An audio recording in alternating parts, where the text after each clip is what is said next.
안녕하세요. 이제학의 그리스도인이 읽어보는 노자의 도덕경. 오늘은 도덕경 44장을 읽어볼 차례인데요. 바로 읽어보겠습니다. 도덕경 44장입니다. 이름과 몸 중 어느 것이 가까운가? 몸과 재산 중 어느 것이 중요한가? 어둠과 이름 중 어느 것이 병인가?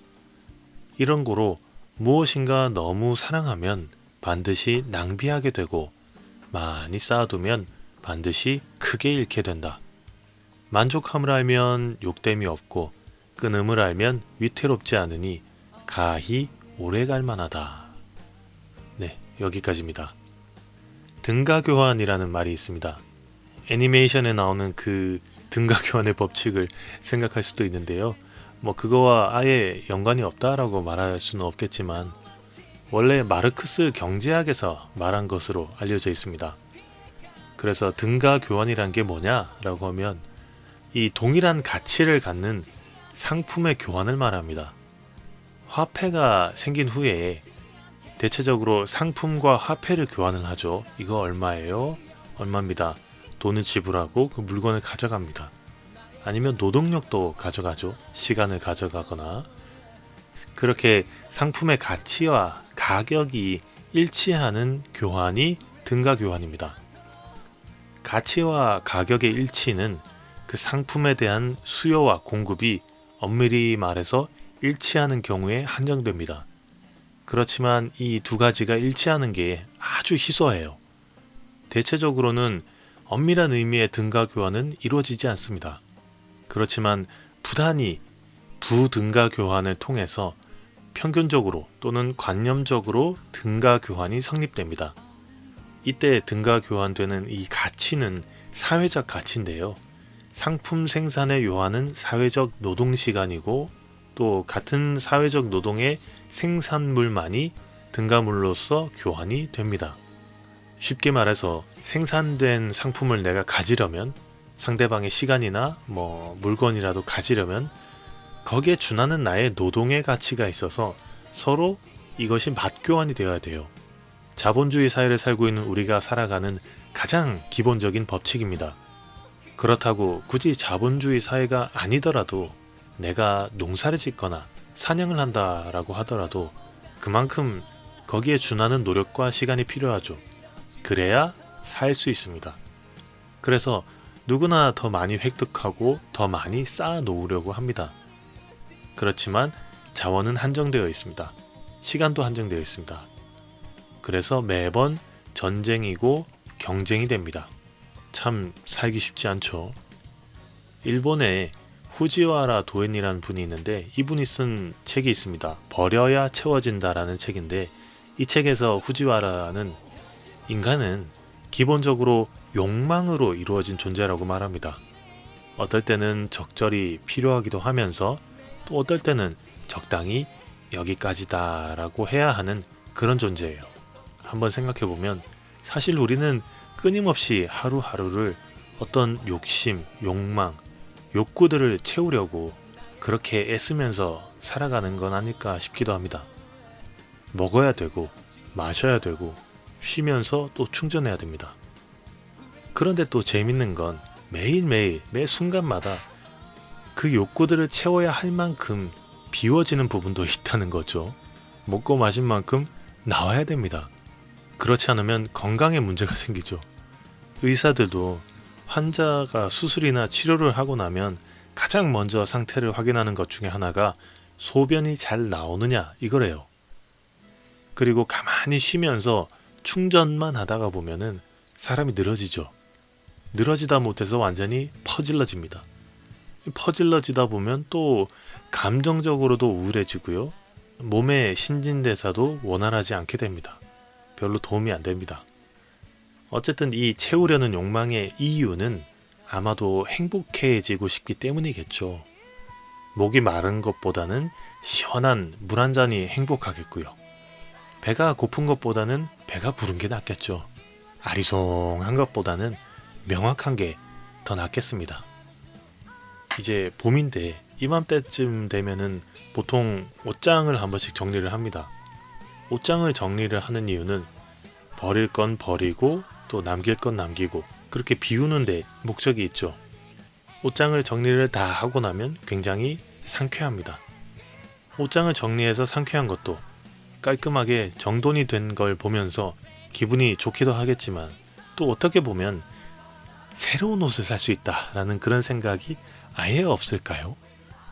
그렇다고 말하기는 어려울 수 있겠다 그런 생각도 듭니다. 이렇게 행복해지고 싶어서 끝없이 욕망하는 게 사람인데 그러다가 꼭 한 번쯤은 생각지도 못한 곳에서 생각지도 못한 때에 위기를 맞이합니다. 이 때의 위기는 무엇이든 더 채울 수 있다. 이것을 다 무너뜨립니다. 바라는 것이 있어도 이루어지지 않고요. 간절함이 있어도 아무 일도 일어나지 않아요. 많은 관계들이 단절이 되고 나는 혼자가 됩니다. 더 이상 욕망하는 것을 얻을 수 없는 어떤 경계를 만나요. 그러다 보니까 굉장히 슬퍼집니다. 힘들어요. 이 과정을 지나면서 거기에서 한 가지 또 깨닫게 되는 게 있는 것 같습니다. 아, 살아있다는 그 자체가 감사하고 행복한 거다라고요. 그러면서 그동안은 그냥 지나쳤던 일들이 있고 또 사람들이 있고 물건들이 있는데 이것들을 보는 눈이 달라져요. 예전에는 그저 주변에서 일어났던 아주 사소하고 작은 일들이 나에게 즐거움이 되고 행복이 됩니다. 길을 가다가도 어라? 여기 나무에서 싹이 났네. 저기 새로운 가게가 생겼네. 이런 식으로 말이죠. 우리가 이런 일련의 과정을 지나면서 참 이런 게 많지만 그렇게 비워진 만큼 또 채워지는 게 순리라고 말들을 하죠. 노자가 살았던 그 시절도 아마 비슷했던 것 같습니다. 물고 물리고 조금이라도 더 가지려고 누군가를 희생시키고 손에 피를 묻혀야 되고 그러다가 자기도 어쩌다가 죽고요. 그러다가 어쩌다 이기면 승자는 모든 걸 다 가지고 쌓아둘 수 있습니다. 쌓아놓은 것이 많으니까 자연스럽게 타인으로부터 명예가 주어집니다. 모두가 탐욕의 성배를 보면서 침을 흘리고요. 같이 침을 흘리는 누군가가 있으면 제거를 합니다. 이런 현실에서 노자는 말합니다. 이름과 몸, 그러니까 명예와 목숨, 생명, 이 둘 중에 어떤 것이 더 중요한가? 목숨과 재산, 둘 중에 무엇이 더 중요한가? 얻으려는 것이 근심인가? 아니면 잃으려는 것이 근심인가? 세상에 그 누구도 얻으려고 근심하지 잃어버리려고 근심하진 않죠. 이런 마음은 무엇인가를 갈망하고 애타게 원하기 때문인 거죠. 그래서 다른 모든 걸 다 걸고 그걸 얻으려고 합니다. 잃을지도 모르는 거는 안중에 없어요. 마치 도박에 빠진 중독자처럼 말입니다. 마찬가지로 무엇인가 많이 쌓아두면 그걸 의지하고 사랑하는 마음이 생기고 그러면서 지키려고 움츠러들어요. 대외적으로 굉장히 예민해지고요. 그러다 보면 건강을 잃든 관계를 잃든 무엇인가는 꼭 크게 잃게 됩니다. 그래서 노자는 말합니다. 만족함을 알아야 한다고요. 끊어냄을 알아야 한다고요. 사는 게 1, 2년 살다 떠나는 것도 아니고 그렇다고 너무나도 많은 것이 필요한 것도 아니니까 적당한 선에서 만족함을 알아야 한다라고 말입니다. 그래야 이 긴 인생길을 꾸준하게 살아갈 수 있을 거라고요. 그러고 보면 기쁨도 행복도 슬픔도 절망도 어둠도 이름도 어느 적당한 선에서 서로 공생하는 관계로 있는 건 아닌가 생각이 듭니다. 어떤 한 가지만 존재할 수도 없고 어떤 한 가지만 가지고 살 수도 없습니다. 그렇게 사는 사람도 없어요. 일정하게 위아래로 오르락 내리락 하는 그 바이오 리듬처럼 모든 게 어느 정도 순환하면서 존재합니다. 우리는 그 사이에서 만족하고 끊어낼 정도를 알고 그렇게 하면 되는 거겠죠. 금리가 한없이 바닥을 기면서 오랜 세월이 지났고 최근에 금리가 많이 올랐죠.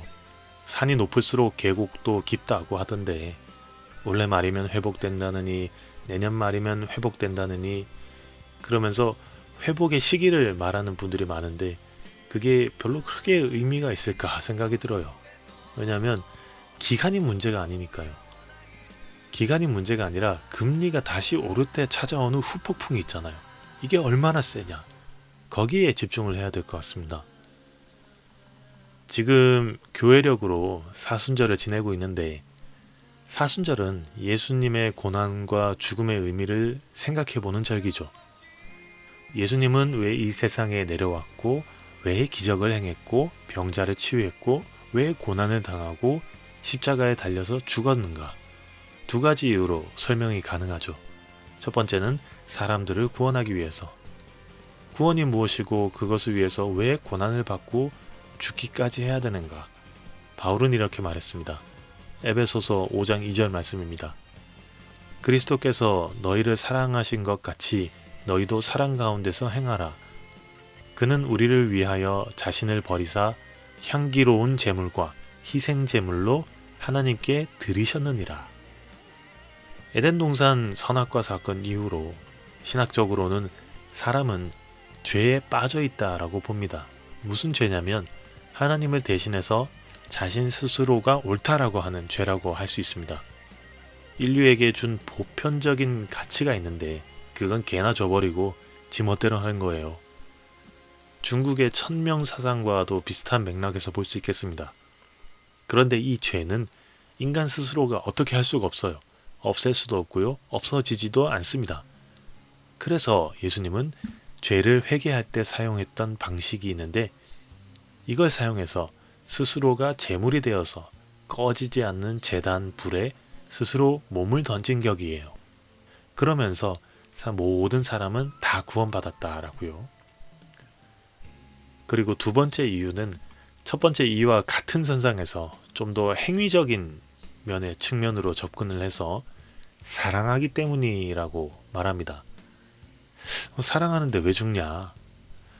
구원을 이루는 걸 보여주기 위함이라고 할 수도 있겠고요. 무엇보다 가장 소중한 자신의 생명까지도 목숨까지도 스스로 던져버릴 만큼 깊은 사랑함이 있다라는 그런 말입니다.